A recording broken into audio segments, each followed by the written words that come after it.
Good afternoon, everyone, and welcome back to the Sustainable Transportation webinar series, co-hosted by the Salata Institute and the Evergreen Collective. Today, we're talking about paying for electric vehicles, and I want to thank everyone for sharing your time with us today. My name is Jason Beckfield. I'll be serving as moderator today, and I'm a professor of sociology at Harvard University. I'm also one of the faculty members who's involved with the Sustainable Transportation Labs, which is a new effort to raise the profile of transportation research at Harvard. It's my pleasure to welcome you to the webinar today, where we aim to integrate insights from the worlds of research, policy, practice, and action to advance the cause of decarbonizing transportation. At the outset, before I turn to introducing our panelists, I just want to thank the Salata Institute's Climate Action Accelerator for supporting this series, and specifically to Beverly Jean Lewis, Thais Pinheiro, Laura Hanrahan, and Zoe Stone, who've been instrumental in making this happen.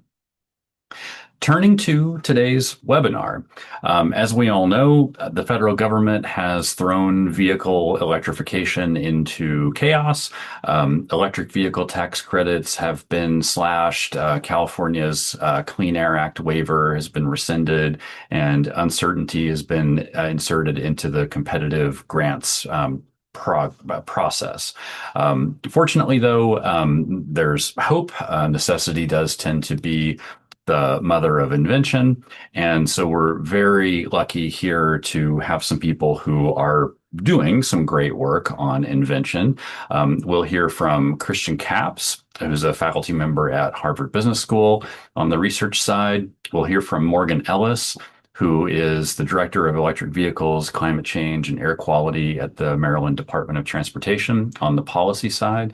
And we'll hear from Liya Rechtman, who's the Senior Transportation Policy Advisor for the Evergreen Collaborative on current funding options in this domain. I want to tell everyone, and I'm glad that a couple guests have already been on to this. It's very nice to see. I forgot to mention that we certainly encourage questions to be asked through the Q&A function. And what I will do is I'll collect those questions as we go along, and then I'll use them to moderate a discussion at the end of the session after all the presenters go. So please do keep those questions going. Just use the Q&A function at the bottom of your screen to ask questions. So with that, let me turn to our next panelist, Morgan Ellis. As I mentioned, she's the Director of Electric Vehicles, Climate Change, and Air Quality. That is an awful lot to direct, by the way. You're in charge of a lot, Morgan, at the Maryland Department of Transportation, and we're really delighted to have you here. Hey, hello, everyone. Let me get my presentation up. All right, I'm gonna need some help. I'm a Microsoft person. And so let's see, can you all see my presentation? Is that looking good? Just swap the display setting, please. Okay, perfect. That's what I needed. Help here. Better? Yeah, that's great. Perfect. Okay, wonderful. Like I said, I'm used to working in teams, so sometimes Zoom can be an uncharted territory. So hello, everyone. Good afternoon or good morning, depending on where you're tuning in from. It is a pleasure to be here with you all. A quick shout out to the Salata Center and Evergreen Collaborative for hosting this webinar series. I am just very grateful to be here and share some of the successes with Maryland.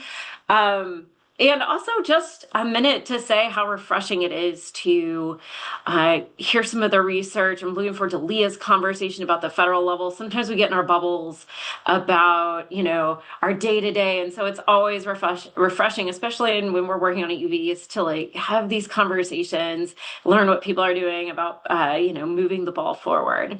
So today I'm going to talk a little bit about what Maryland's up to. So, our vision for EVs and EV charging here in the state, highlight some of our efforts, talk about the shift that we have undertaken over the past 8 to 10 months, and then highlight one of the tools that we recently rolled out that we're super excited about to really help empower Maryland stakeholders and Maryland EV drivers on EV charging siting. So let's dive in. So first, oh, there we go. So first, let's talk about the vision. And I will say this is my vision.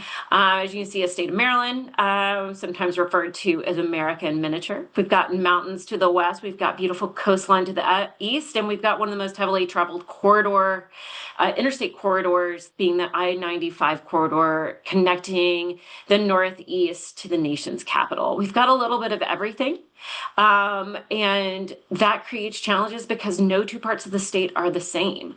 But our goal at MDOT and our sister agencies are to create an EV charging network that meets the needs of EV drivers, whether you're passing through or you live here, so you can travel from the east to the west, to the north, to the south with ease, comfort, and confidence that you will have a charger available and for you to charge your vehicle no matter what your use case may be. So that is our vision. So I say from Deep Creek to Ocean City and the DMV too. So east, west, and everywhere in between. That is our vision, and that is what we are working towards.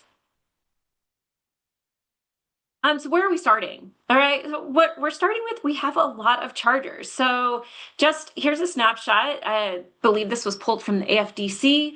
You see all those green dots, right? We've got a lot of chargers. We've got a lot of ports. And these charge ports support the over 148,000 registered EVs in the state of Maryland. That's approximately 24 EVs per 1,000 people. Those 1,700 stations, over 5,300 ports, a mix of DC, fast charging L2, really help provide the network to build that range confidence. So, the fact of the matter is we've got a lot out there.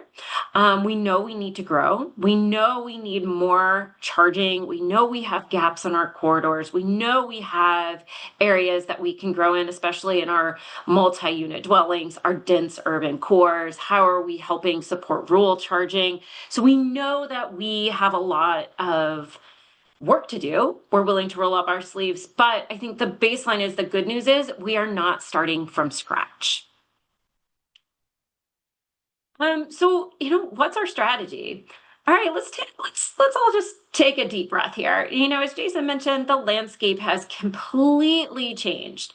If we look back a year ago to where we are today, even 10 months, we are in a completely different place. The world has changed.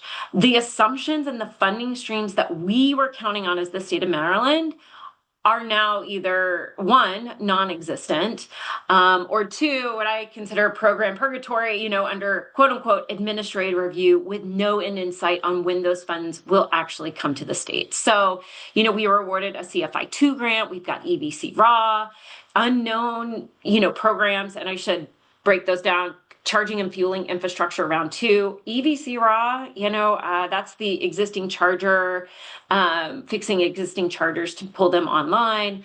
Other programs, carbon reduction program, the electric school bus, all of those are now in question marks. Like, what will happen to that? So we fundamentally had to recalibrate how we are approaching the state, how we are approaching our charging. In addition, on the EV side of things, not having ACC2, the Advanced Clean Cars 2 regs, and the Advanced Clean Trucks has really forced us to have hard conversations about what does the future look like for Maryland.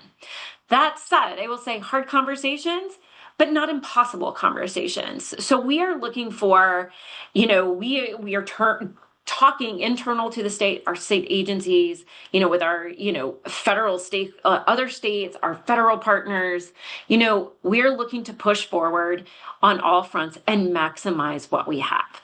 So here's just a snapshot. We do have, I'll get into NEVI, CPRG, and then some of our state actions where we're really trying to maximize to make sure we can get those chargers in the ground. So let's touch on NEVI for a second, the National Electric Vehicle Infrastructure Program. So for Maryland, just a quick update. We're really excited that we rolled out round two. We awarded our conditional awards in October, and we're rolling up our sleeves for round three. We are looking to act swiftly and deploy strategically. So we have not stopped with the continual pressure of pushing forward on NEVI. We're proud to even say that when the program was halted or suspended, we left our RFP open because we wanted to make sure that people knew that we were still committed to EV charging and to making sure that our corridors were built out and that they were robust. We never wavered from our commitment to deploying more EVs, EV chargers, and to the NEVI program. And part of that was partnering with other states on litigation, so we could effectively open up that funding again so we could continue to roll out our program. We've also updated our NEVI plan. It's available online. So we're really, again, showing that commitment to NEVI and building out our corridors. CPRG, I feel like I talk in acronyms here. That's the EPA Climate Pollution Reduction Grant Program, which was awarded to multi-state collaboration for the installation of medium and heavy-duty charging infrastructure along I-95. So we are partnering with Connecticut, New Jersey, Delaware, and of course Maryland, really getting those chargers. We're moving full steam ahead. We have not stopped. We are moving. We continue to have weekly conversations, again, to show and demonstrate that we are serious about EV charging, whether it's light duty or medium and heavy duty. Speaking of the CPRG, or as we have branded ourselves, the Clean Corridor Coalition, just a timeline update. This is where we are. We have released an RFP. We have those results. We're talking about those results, and I will have Beverly drop in the chat after I'm finished. We've got a webinar coming up, November 20th, a public webinar to talk about those RFI results. Please join us. I'll make sure to drop that link. That way you're hearing what OEMs, what utilities, what stakeholders are saying about medium and heavy duty charging in this particular corridor. Could be really helpful as others think about what deployment really starts to look like. So that's touching a little bit on our federal, how we are maximizing those dollars. How are we thinking about those dollars and not letting up? Again, pushing forward. So let's shift a little bit. So that's great. Looking broad, what are we doing in the state? So building on an inspiration, which is the Climate Solutions Now Act, which was passed under the Moore administration. There's a reference to a net zero goal by 2045, and how electrifying the transportation is absolutely essential in achieving that net zero goal. And so we've undertaken, being the Maryland Department of Transportation, with, again, our sister agencies, so the Maryland Energy Administration, the Maryland Department of Environment, the Public Service Commission, the development of what we call ZEVIP, or the Zero Emission Vehicle Infrastructure Plan. And this is really to continue, or really to provide a roadmap and clear, transparent paths for developing and deploying chargers within the state. Education, part of this is education, part of this is tool building, part of this is being very clear where the state is and where we need help and what we want to do with EV charging. And so this is, this plan, which we're anticipating release in Q1, so winter of 2026, will help be that roadmap for continued deployment of chargers in the state of Maryland. And just to highlight a little bit more about this plan, we want to make sure, again, when I talk about maximizing those dollars, it's more critical now than ever for us in the state of Maryland to align on how we're spending our dollars, how we're rolling out grants, how we are talking about our programs and policies to ensure that we are meeting the needs of all Marylanders, EV stakeholders, and not duplicating efforts with our dollars. We also see that this would be a key piece of education for our stakeholders, NGOs, network providers, developers, advocates. And again, we want to make sure that we are meeting the needs and providing that roadmap. This particular plan is built on a robust public survey. We've had numerous one-on-ones, and we're continuing to have meetings to really help inform this plan and the recommendations that will be housed within. I will say tools, I mentioned tools are important. The first tool is our EV siting suitability tool. And that is part of, helping to build a foundation for ZBUT, but we are super excited. We rolled this tool out. Again, I will drop the link in, so don't worry. We built this tool, rolled it out on November 3rd, really to support the zero emission vehicle infrastructure plan strategy.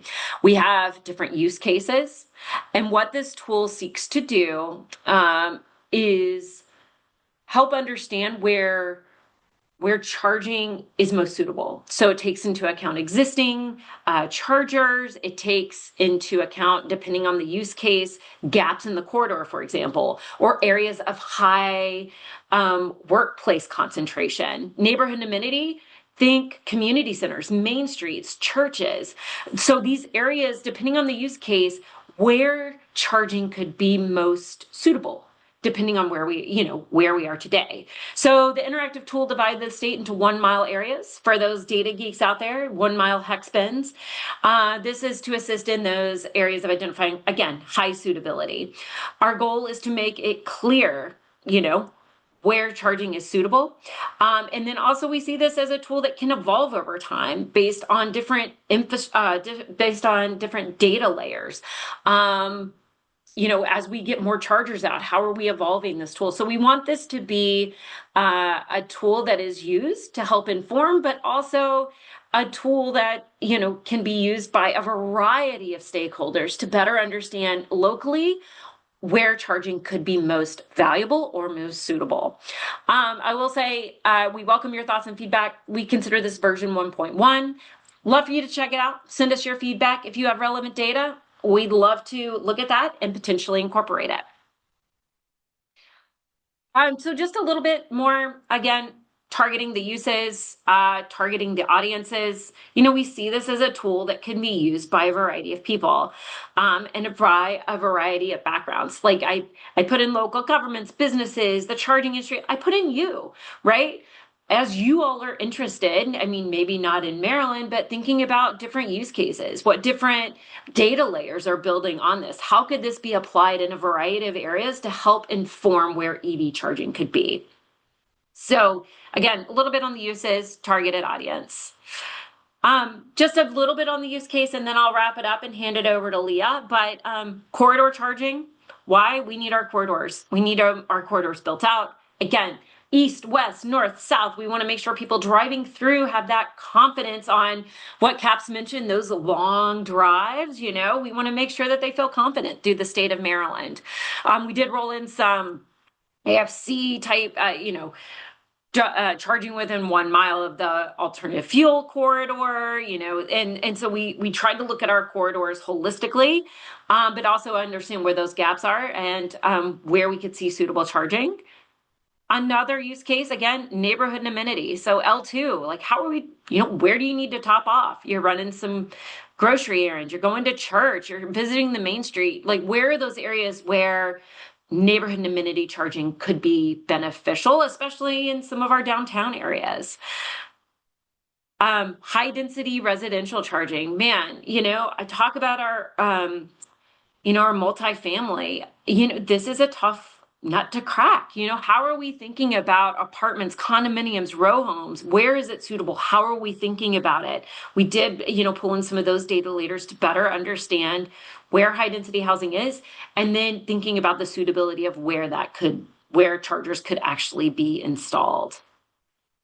And then lastly, of course, workplace. Driving from point A to point B, most of that time is to work. So where are the high density areas of office buildings or employment centers? How do we think about that as an opportunity for not just, workers, but also people who visit those employment centers? So workplace charging we see as another really important component of the use case scenario. So I'll reiterate, just touching on the use cases, but our suitability tool, I'll drop the links in the chat. But that is something that we're super excited about here in the state of Maryland. again, we're maximizing dollars, rethinking our approaches, and really trying to be transparent with the tools and the plans that we are providing to make sure everyone in Maryland has the data and resources that they need. So with that, I will stop sharing and hand that back over to Jason. Thanks, Jason. Thank you so much, Morgan. That was really terrific. And I think a marvelous example of something else that we're trying to do with this webinar series, which is provide a forum for people to, share tools and share solutions. A lot of the people in state departments of transportation and metropolitan planning organizations, other transportation practitioners, oftentimes you have people in different organizations who are facing similar problems, not identical problems. Everybody's situation is different. Every organizational context matters in really important ways, but there are common questions, common tools, common answers.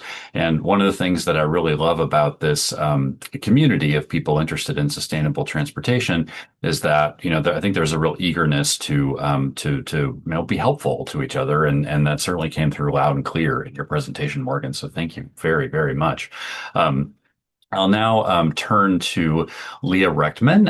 Liya is collaborating with me on this webinar series from the Evergreen side and played, the fundamental role, I would say, in pulling together this particular webinar and the last one and the one that's coming up in December. But this has been a very fruitful collaboration, which I'm excited to be continuing. Liya is currently Senior Transportation Policy Advisor for the Evergreen Collaborative, and she'll be telling us about funding options for EVs. Hi, folks. I'm about to share screen here. Hopefully this works. Over here, can you all see? Yes. Hopefully you can. Great. Great. Thank you. Yeah, nice to see you all. Shocking that this is running so strictly on time, but very grateful to my fellow co-panelists and our moderator. I think it's really incredible to see a little bit of the sort of data backing up like what the current needs are for light duty vehicle users, and then to see a little bit. One of the great joys in this work is getting to highlight the incredible leadership that's happening at the state level, and Morgan's such an example of that. So grateful to be her colleague in this iteration of our lives and previously. So anyway, I'm sort of moving on to forward-looking strategy here. There's a lot of need to figure out how to finance electric vehicle infrastructure right now for state DOTs, state departments of transportation. The administration has had a lot of shifting priorities and acted in punitive ways towards both electric vehicle owners and also towards the electric vehicle infrastructure needed to ensure reliability for trips for both individuals and businesses that are running electric vehicles. So this is a little bit of a demonstration of some of the strategic opportunities that are available to make up for some of the gaps. This is where we're starting. Whoops. Sorry, folks. Okay, here we go. Federal funding transfer is what I call this strategy. There is a highly underutilized, which I can talk about in a little bit, authority that states have at the state governor, state Department of Transportation level, where states can actually transfer money from across pots of the Highway Trust Fund. So every state every year receives an apportionment that's a breakup of the Highway Trust Fund. It's historically apportioned on the basis of population. Secretary Duffy, the current US DOT secretary, is trying to remake the apportionment formula to be on the basis of birth rate and marriage rate. But since he hasn't quite gotten there yet, it's still pretty much based on population and lane miles per state. So every state gets a pretty large pot of money, between $500 million and $2 billion, depending on the state, every year for their highway program. And they get a couple of other smaller pots of money for safety improvements and like a block grant program, which is sort of a little bit more of a slush fund with really broad eligibilities. And states have the authority to transfer money across those federal aid highway programs. So from the National Highway Performance Program to the Surface Transportation Block Grant Program or the Congestion Mitigation and Air Quality Program, for example. The National Highway Performance Program doesn't have a lot of eligibilities for sustainable transportation. Some of those other programs really do. So states can transfer across to increase the eligibilities for how the money could be used. So that's kind of big picture. States have a lot of money that they could unlock to support electric vehicle charging. I'll make one caveat or like asterisk here, which is that this presentation is about electric vehicle infrastructure charging, but the same arguments, to a certain extent, like the same strategy, can also be used to support bike and pedestrian walkways, so sidewalk development and transit capital projects as well, and a number of other eligibilities that support sustainable transportation. But since we're talking about electric vehicle infrastructure here, or electric vehicles in general, I'll stay focused on electric vehicle infrastructure. Yeah, so there's another authority for those who are already somewhat deep in the weeds here, called flex funding. There's an authority where state can move money from their big pot of federal highway funding into the Federal Transit Agency. Governor Shapiro in Pennsylvania did this in 2025.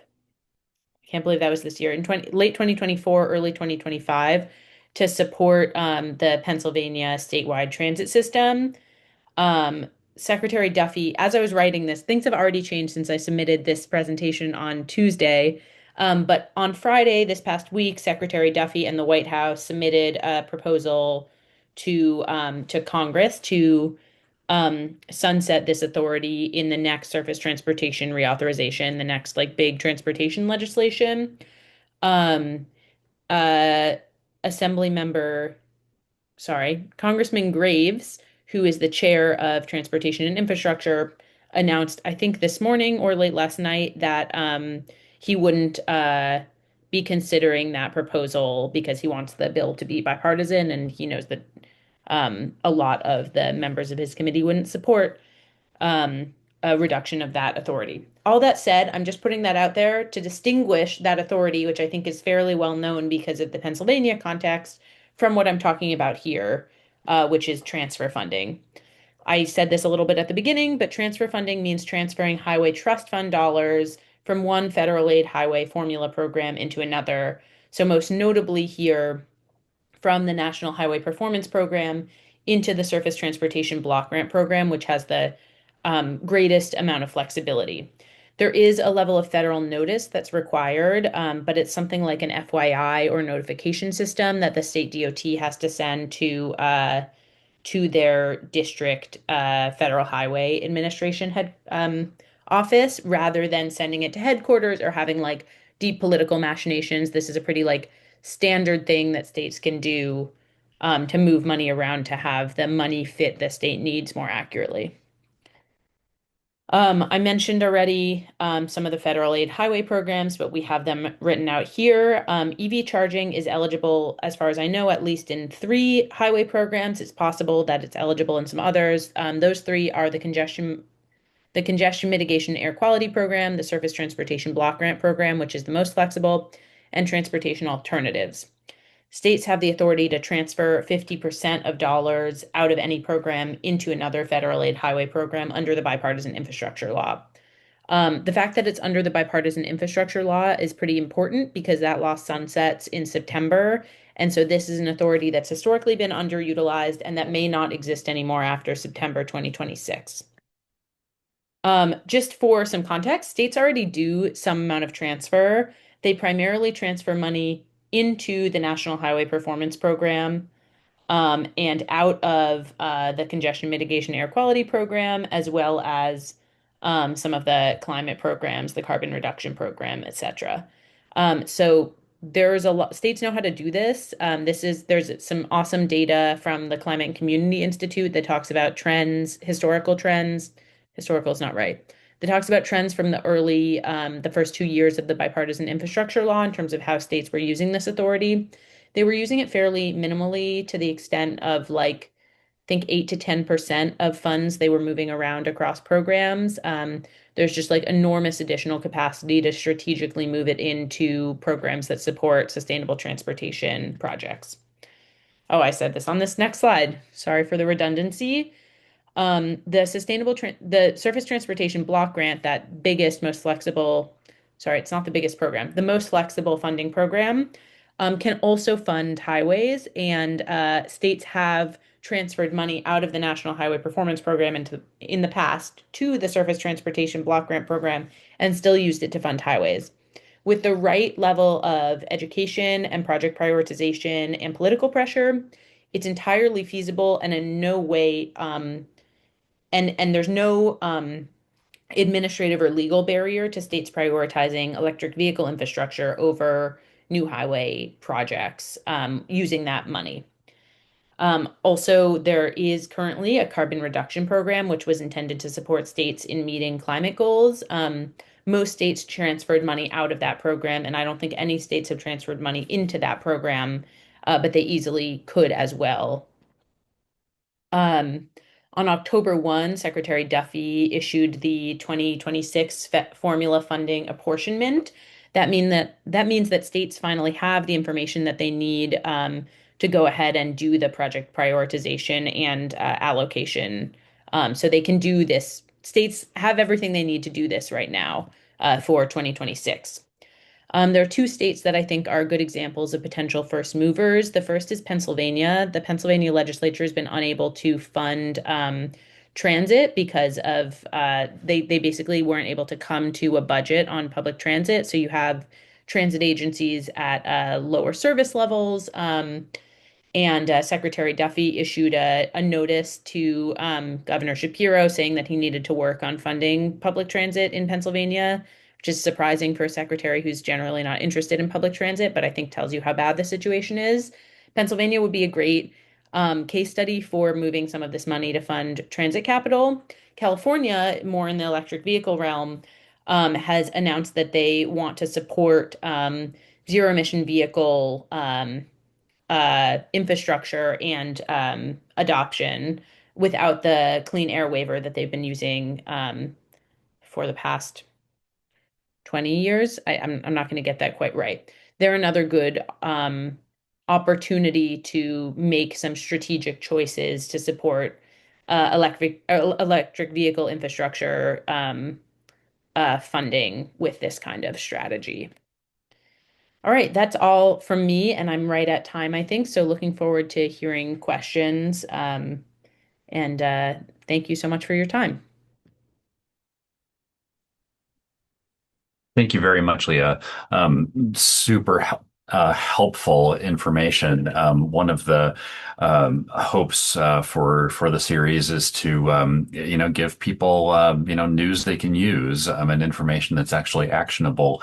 And this is quite a lot of actionable information. So thank you very, very much. There are a number of interesting questions that folks have already posed through the Q&A function. As audience members, as you're thinking about the presentations, I'm sure more questions will come to mind. Feel free to keep those coming. Just to get the ball rolling, though, I do want to pose a few of the questions that have been asked, because I think they do go to some more general issues that cut across the different presentations. Starting with a question that was asked during Christian's presentation, but I think has broader relevance. Rob Sargent asked the interesting question about whether there's a VMT, a potential vehicle miles traveled increase when people switch to an EV. Christian, I would imagine that probably your data aren't specifically suited to that question, but I wonder if maybe you'd want to speculate a little bit about potential overall VMT effects. It's one of those areas where a lot of state DOTs have the announced goal of reducing VMTs, And one way of taking your results would be to say, well, on the one hand, we're encouraging people to adopt EVs. Does that cut across our, does that cut against our VMT goals?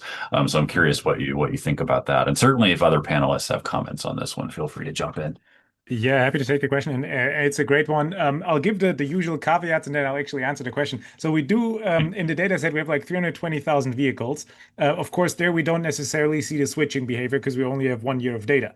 But because we have 1 year of data, there are some people who do switch, and so we have about 1,500 or so people who switch from an ICE. Well, and they both have to be driving for the same OEM, but they switch from an ICE to a BEV, so internal combustion engine to battery electric vehicle. And I'll caveat this by saying because the sample size isn't that large, I don't want to be too prescriptive. What you see initially, it seems like that for the first like 4 to 8 weeks, there's actually maybe a 10% increase, which could be sort of the honeymoon phase. Like I have a new car, let me just like drive it more. But then it sort of decreases up to week maybe like 20. And then if I had to put a point estimate on it, I would say it's about 1 to 2% only that we see vehicle miles traveled increase. But because the error bars are so high, the only thing I can say is based on our sample, I can't tell you that there is a difference. If I had to guess, if you did this across more EV types and you control for a bunch of things, it would be a slight increase. But really in the single percentage range and probably closer to 0 than to 10 or like 9%. Got it. Got it. Thank you. The next question, was posed during Morgan's presentation, but Kaps, I want to keep you on because I think you might have interesting thoughts on this as well. And maybe for this portion of the webinar, I could actually invite all of our panelists to turn the videos back on so that we can all be on the view. So let's see. Olwen Huxley asked a question about optimizing EV charging in rural areas. Kaps, given the data structure that you have, I'm sure you've got, a ton of, rural areas that are captured by the data that you have. And so, given that Maryland is, I think a relatively more urbanized state, but still has some rural areas, maybe we could start with Morgan, and I could just ask, what you think about this question, how to go about optimizing the distribution in EV chargers for the more rural parts, more kind of corridor-like, I guess they'd be termed in the tool parts of Maryland. One of the things I found myself wondering along the same lines about the tool is, do you think that the variables that are part of the tool should be weighted somewhat differently depending on, whether you're talking about a rural area or an urban area or, a suburban area? Yeah, I think it's a great question, and one that I will say the team, when we put together the suitability analysis, really kind of struggled with. How are we meeting the needs of a rural population that typically rural populations drive more, right? But very spread out. So, in some of the data layers that we pulled for the suitability analysis, we did really pay attention to where did some of our data layers pull up multifamily housing, those the main street corridors, main streets across the nation, and trying to really hone in on some of those areas where even in a rural area there might be some density of population that could benefit from using a charger.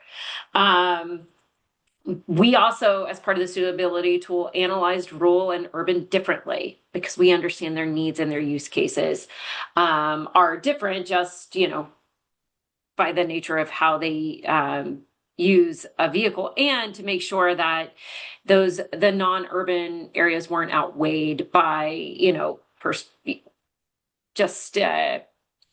to making sure that we were treating things fairly and equitably.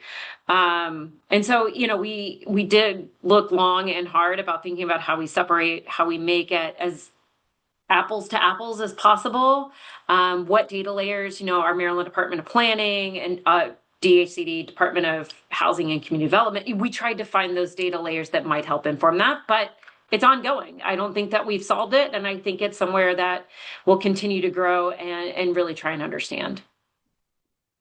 But I think, if I'm hearing you right, one of the kind of actionable takeaways from, the analysis that you've done would be to, look in rural areas, for little, they're going to be relatively small, but they're going to exist, little pockets of higher housing density, right? Multifamily buildings. No, it's a very interesting takeaway, I think. Caps, maybe the way that I would pose this question, in the terms of your analysis, maybe the issue is not so much about rural versus urban. Maybe the issue is whether that reliability effect that you find that really just seems to utterly swamp, the number of chargers. Whether that reliability effect depends on distance at all. So if you're driving, in other words, like the reliability effect doesn't seem to interact at all with number of charging stations, but does it interact with distance of trips? Yeah, I don't. The answer on this one is I don't know. But where the question got me thinking, or what the question got me thinking about in terms of like rural infrastructure, is this interplay between public and private infrastructure, which we look a little bit at. And so the question is of if I have EVs in an area, are this predominantly people who live in the area already? And then if they do, what kind of charging infrastructure do they have at home? Or is it people traveling towards this area? And then if people travel towards a rural area for, let's say, tourism reasons, then the charging needs might be different, and we get into the reliability space. But on the public versus private, let's assume the people live in the rural area and you're thinking about electrification there. Um, it's a question of what kind of charging do you want on the public side. And so what we find is that for people who have home charging, if they use public charging, it tends to be for longer sessions. So presumably they go somewhere else and then charge it overnight at a hotel or something like this, or they visit friends and maybe charge it there in the area. But people who do not have home charging want shorter sessions or use shorter sessions, about 70 to 80% more, which could be good if you care about utilization of this charger, but quicker. And so my sense would be that because rural areas might have a lot of home charging because there's sort of less housing density, more single family homes, maybe you want to go for slower chargers, which could be cheaper, and then try to get to Morgan's point, get them located in areas with some reasonable level of density. So that's, I think, where my mind was going. I don't want to speculate too much on things that I haven't analyzed because, to your point, there's so many dimensions coming in that I'll look at it, and in like a few weeks I'll have a better answer in a few days. But for now, I think that's where my mind went. Great. Thank you. Thank you. Thank you. I'm noticing in the Q&A there have been a lot of I think pretty specific questions for Liya, and I think let's see if I'm remembering right. I think the answers don't actually necessarily go out to everyone. So Liya, if you wouldn't mind, maybe bringing Yeah. however many of those questions you'd like to, bring them out and then share answers to them. Yeah, and I've been sorry, Jason, that's probably confusing because I've been responding in the chat a little. No, I'm no, it's actually, enthusiastic about people engaging on this stuff. yeah, Yeah, so a couple of questions here on the transfer funding side. One question about, states implementing EV fees to increase their funding for the Highway Trust Fund, and whether there's an appetite for states to use Highway Trust Fund funding for other things. Um, so first of all, yes, I think there is appetite in some states. There are a number of good actor states who are interested in maintaining their electric vehicle deployment commitments, or who have had major capital projects clawed back by the federal government and are looking to backfill for some of that funding. So for a number of different reasons, I think California and Pennsylvania, chief among them, have like clear need and expressed objectives. And I included in the response to Caitlin, who asked this question, that Governor Newsom issued an executive order on how to continue deploying zero emission vehicles, and included in his report out, sorry, the California Air Resources Board, in response to the governor's executive order, included transfer funding as one option to support zero emission vehicle deployment for the state in their report back to the governor on what it would look like to implement that executive order. The other thing to note is that I think it's important from a sustainable transportation perspective not to imagine that highway trust fund solvency at its historic level is necessarily a goal, because the highway trust fund was set up in order to support the establishment of the interstate highway system. That we've done that. We have now established that. And so it's not clear to me that we need the same level of funding going forward to support that system. We need funding for maintenance and operations of the system to maintain good repair for roads and bridges. And other than that, I don't know. This is sort of like bleeding into other territory around induced demand and travel demand management, but it's not clear to me that we are all in agreement that the goal is to maintain the same level of highway trust fund funding over the long term. So that's a bit of an aside, but I just want to be interrogating an assumption in your question. And then just one other question in here from Heather Richardson. She asked, or Heather asked, if the NEVI program can be transferred, that funding can be transferred. NEVI is the National Electric Vehicle Infrastructure Program. That money, I Morgan, correct me if I'm wrong here, but I think that money can't be transferred No, out. I You don't can believe so. unlock Yeah, once a state gets to a certain level of achievement in terms of implementing that program, there are capabilities for use of those funds that are specifically unlocked. Like a state has to meet their plan requirements, and then there's like an unlock of increased flexibility, but you can't transfer that money out to other uses. I'm seeing Morgan nod lightly, so I think that's correct. Sorry, searching for the unmute button. Yeah, that's right. Leah, once those funds, and those funds are pretty directed. So it would be hard to transfer those funds, especially for some of the chargers and the requirements that we would have to adhere to under specifically the NEVI program. Right. There are two other climate funds that can be moved around. One is the Carbon Reduction Program, which is a very small pot of money that was intended to help states meet climate goals. And that is a fund that many states have flexed out of. And the Protect Program, which is a pot of money to support resilience, that states have also flexed money out of. Those are both like very small pots that likely won't continue in the next surface transportation reauthorization. I can keep going with the last question, but Jason, I feel like that's enough for me for now. That's super helpful, Leah. Super helpful.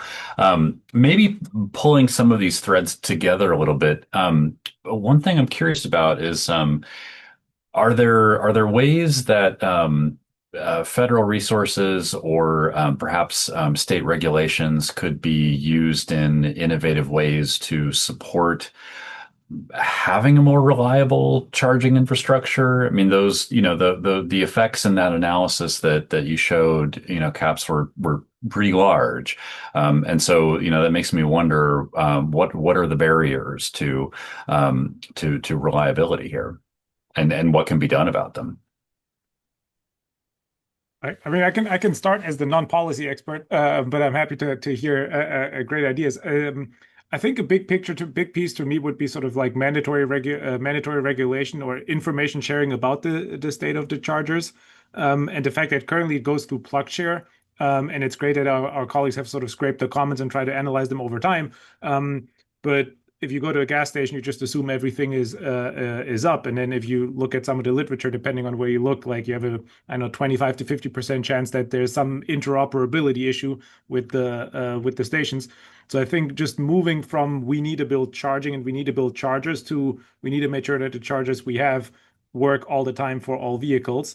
And I think for that sort of standardized, the same way you standardize plugs at some point in time, standardize what information has to be shared, what's the interface, and how is this made available? Because then if you sort of automate this into let's say a navigation system that a driver is using, they wouldn't have to have this negative experience. The algorithm could just filter out those stations that either are currently down or have had historically bad ratings. So that would be one solution I see, but I'm happy to hear other suggestions.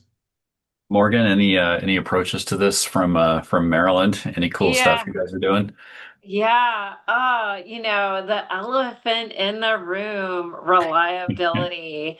I would say we're undertaking some steps.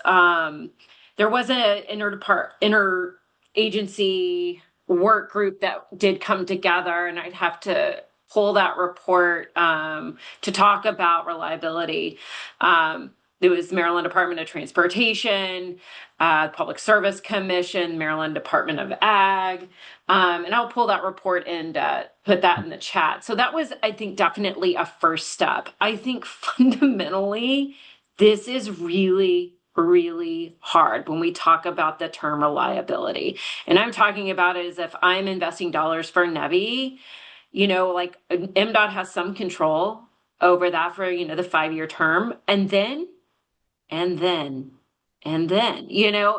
it becomes an asset, that is out of technically our control, right? We do bridges and roads really well. This idea of chargers is really difficult. And I'll say, putting my hat on as a DOT, also, we're forging sort of relationships where we don't speak the same language. We're showing up at PSC regulatory hearings, right?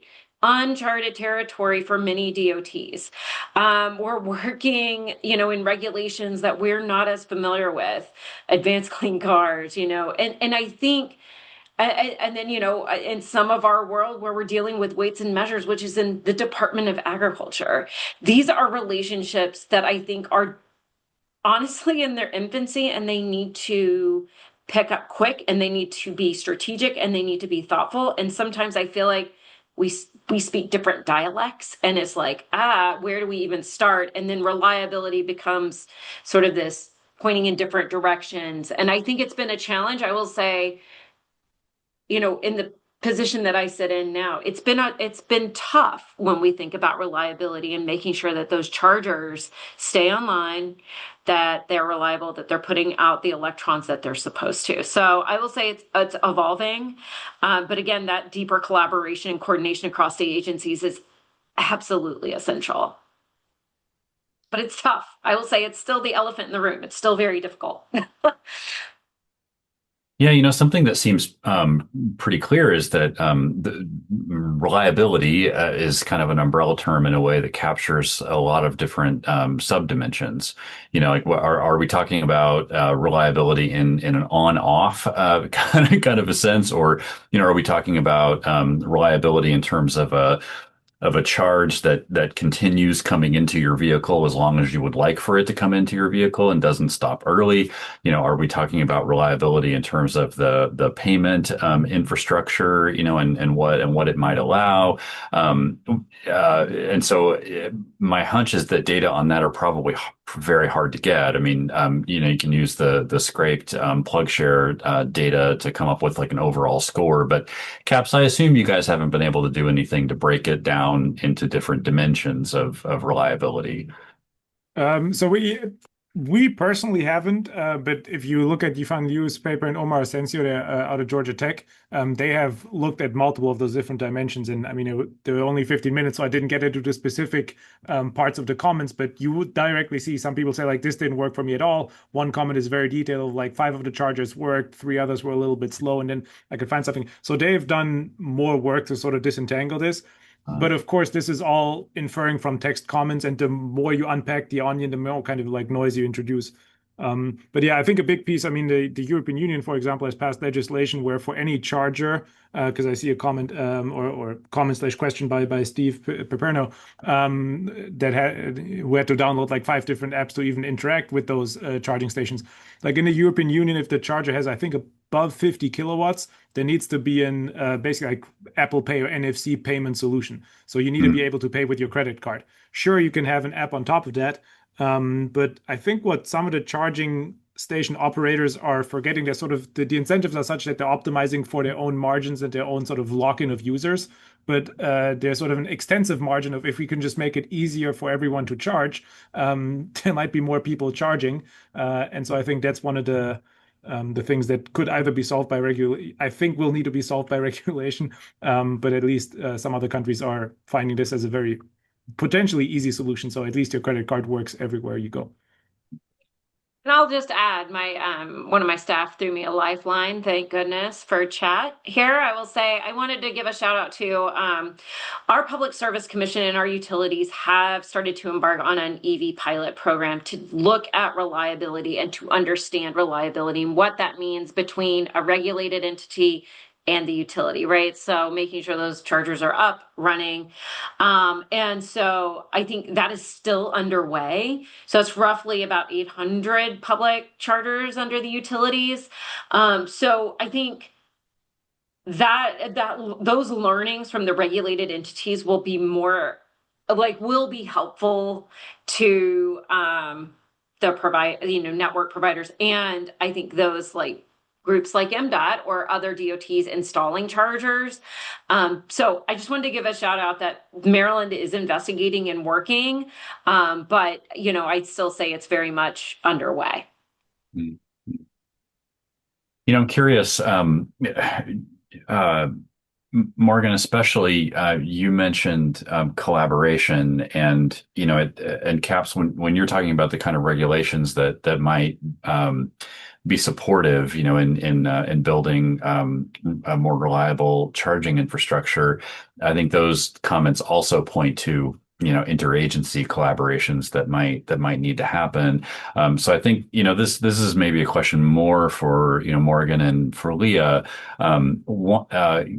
How can the kinds of new collaborations that need to be supported for the sake of working through, what are still very new technical problems, right? I mean, this is a new thing under the sun.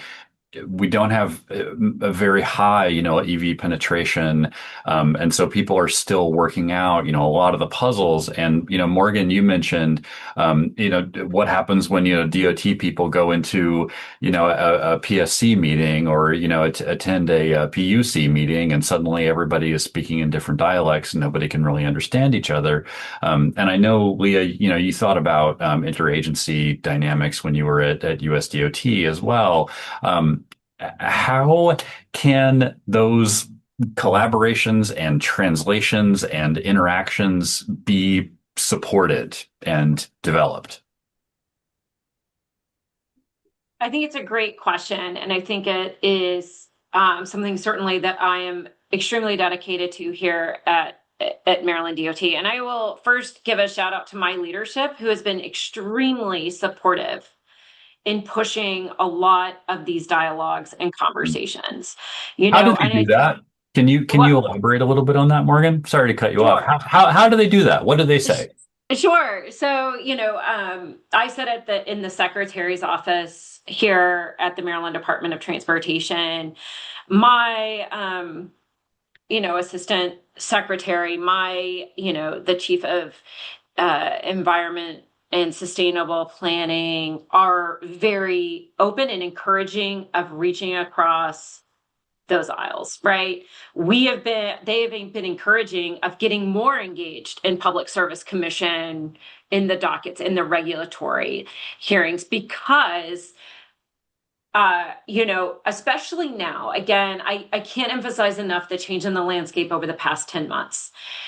Because if we have dollars going out, those investments need to make a difference. So, how we understand the utilities and their framing and what the regulators are directing to do is absolutely essential, because that impacts our investment. Similarly, the Maryland Energy Administration is sort of the grants arm of the state. They have a ton of grants that they roll out for solar, energy efficient lighting, also chargers.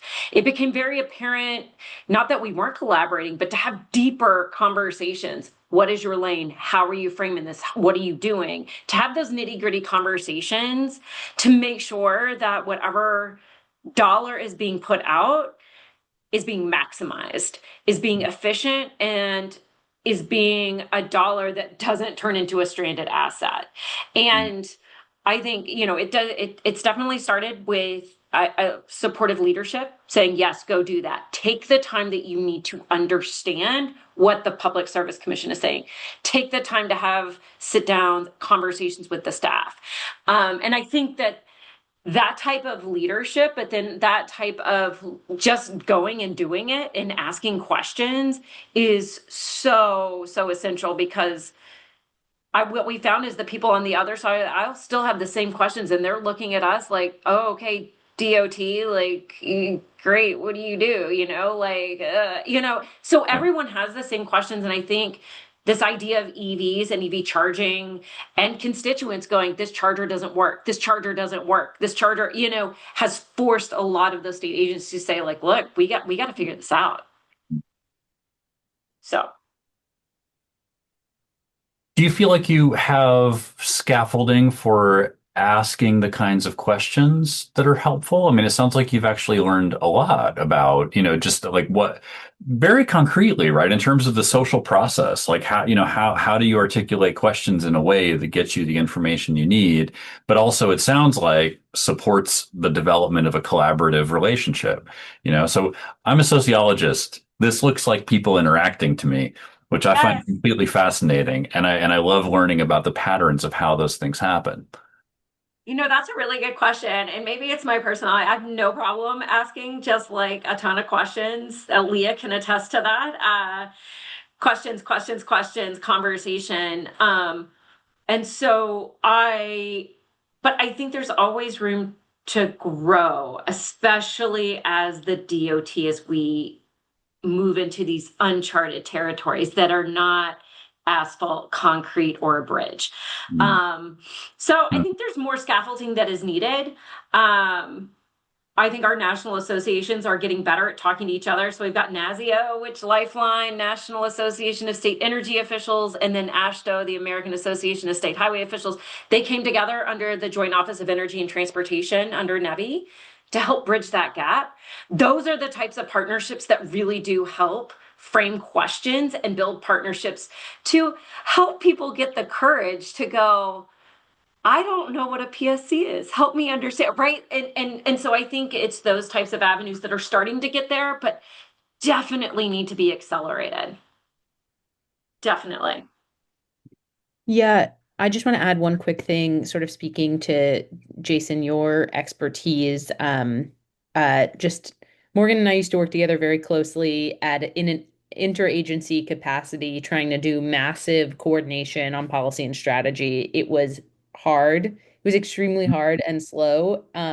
Was ultimately successful, and Jason was in a role of sociologist as a fellow in my office at that time, and I think helped me realize, which I now work on quite a lot, that above all the like system level work, and of course energy, transportation, housing, transportation, horizontal and vertical integration is extremely important, but really personnel is policy as well, right?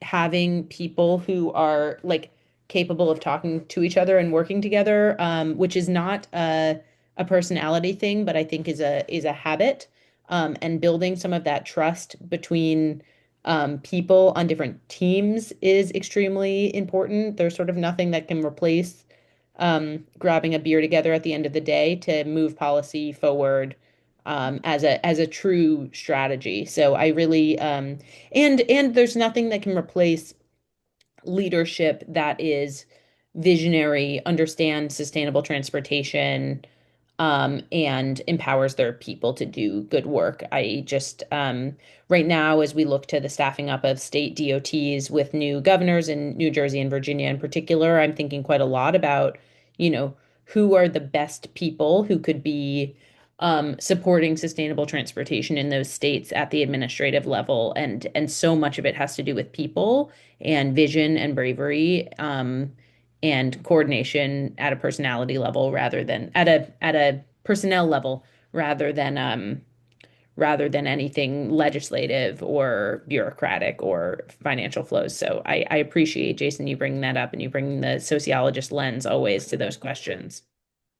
Well, I think the practices and the habits are what I really love zooming in on. One of the things that is really striking to me, for instance, about the kinds of public engagement processes that often need to accompany big infrastructure, and you can think about this.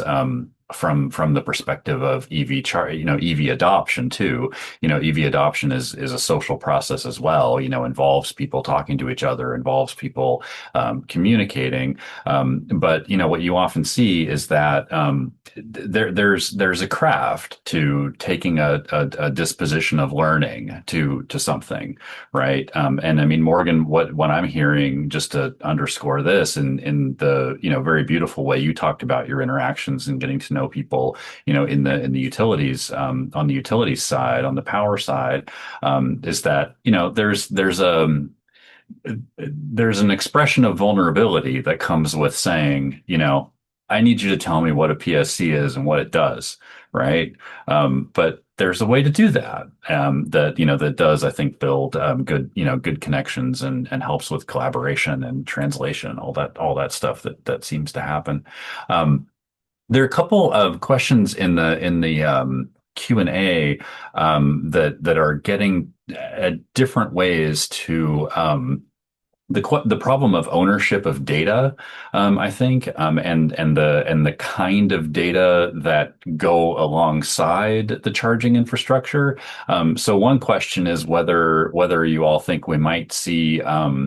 I think the person, Clark Duty, asked it in this way: whether you see the potential for more dumb chargers out there, things that are just kind of outlets in a in a wall, instead of having this app infrastructure and sharing data.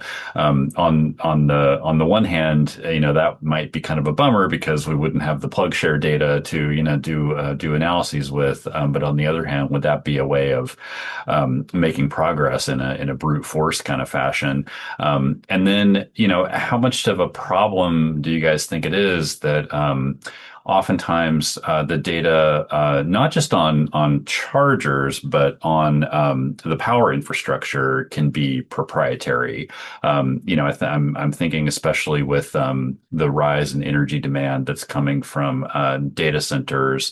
A lot of the expansion of the utility infrastructure, is now being governed by pretty strict non-disclosure agreements. So I wonder what you might have to say about that. That kind of issue of the problems that proprietary data can create. Not just for understanding, but for policy.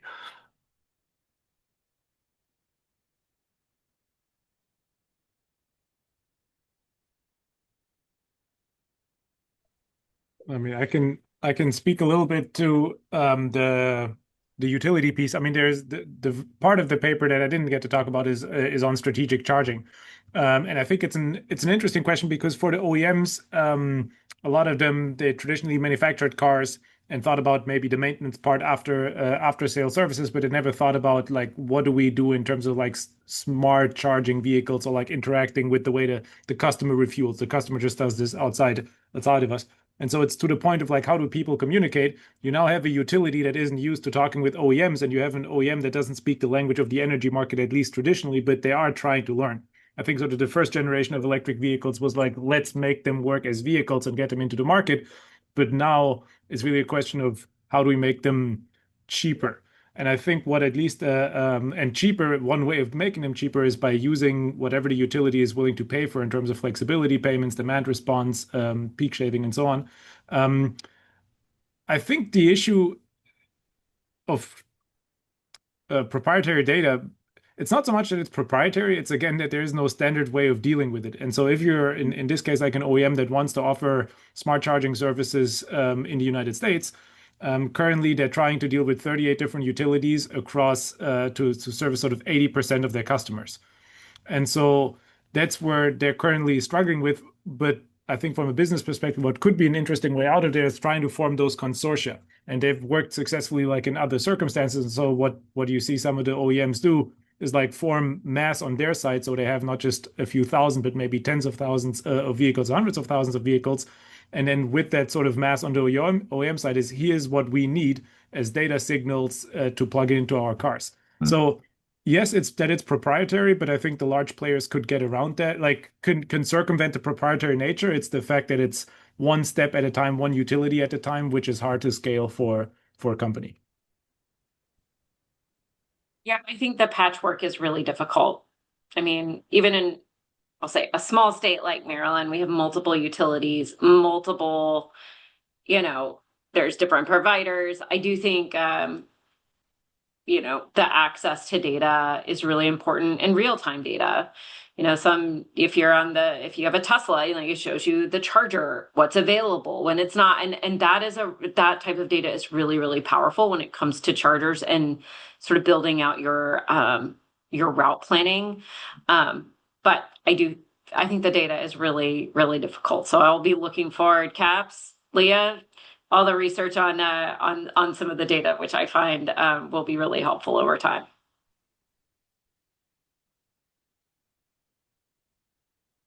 Yeah, I have to give a somewhat, personal story here. I was in Stockholm for a couple weeks a while back, and I drive an electric vehicle, and so I was paying a lot of attention to their EV charging infrastructure in that city, and I love looking at the way that different places solve some of the same problems that we have in different ways. And there was a design of the public chargers, on the street, outside multifamily housing buildings, pretty dense apartment buildings.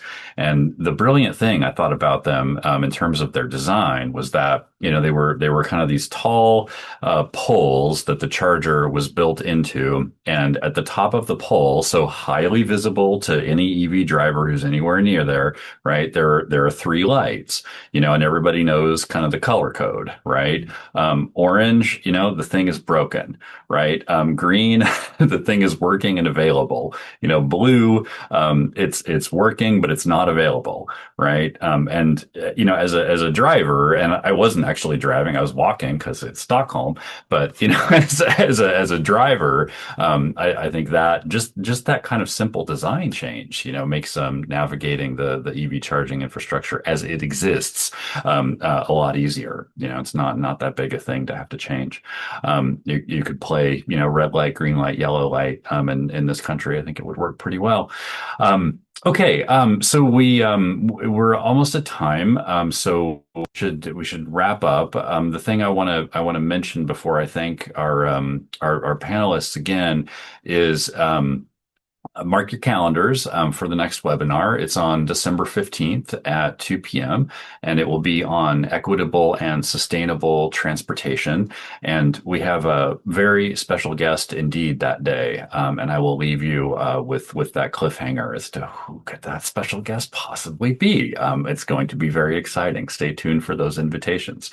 But I want to thank again Liya, for your wonderful collaboration in putting this webinar together, to begin with. Thanks, Beverly, for making this all happen.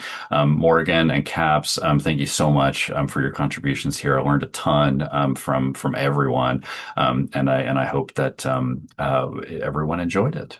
So I'll see you in the debrief if you're able to be there. And to the audience, thanks again for joining, and be well, everyone.